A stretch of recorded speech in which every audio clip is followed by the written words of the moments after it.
నాకున్న కోపం చిరాకు ఏంటంటే, అరే భారతదేశం అందరి ఈ రోజున బాబాసాహెబ్ అంబేద్కర్ పుట్టినరోజు. ఆయనకి జై భీమ్తో వందనాలు చెప్తా ఉన్నాను.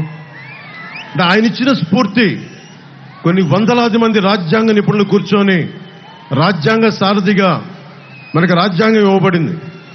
ఇక్కడ రాచరికం లేదు, ప్రజలే ప్రభువులు, మనకే హక్కు ఉంది, మనకే అధికారం ఉంది. తప్పు చేసేవాడు రాజ్యాలు వెళ్తుంటే కిందకి పడదోసే హక్కు మనకుంది. మనం వదిలేసుకున్నాం ఆ శక్తిని.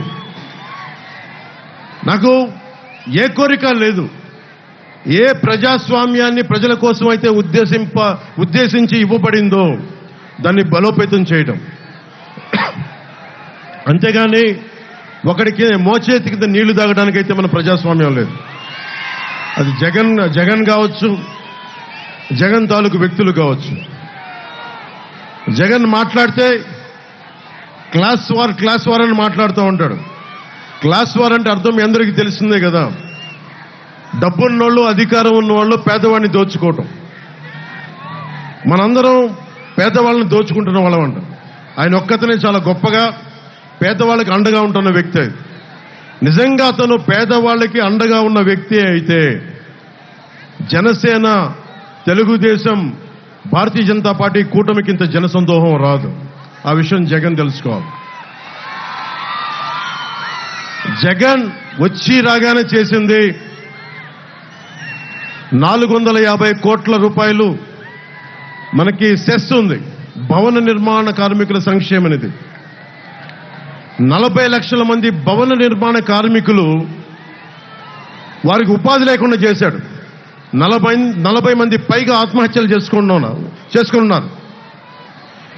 40 లక్షల భవన నిర్మాణ కార్మికుల 450 కోట్ల సంక్షేమ నిధిని దోచుకున్న వ్యక్తి.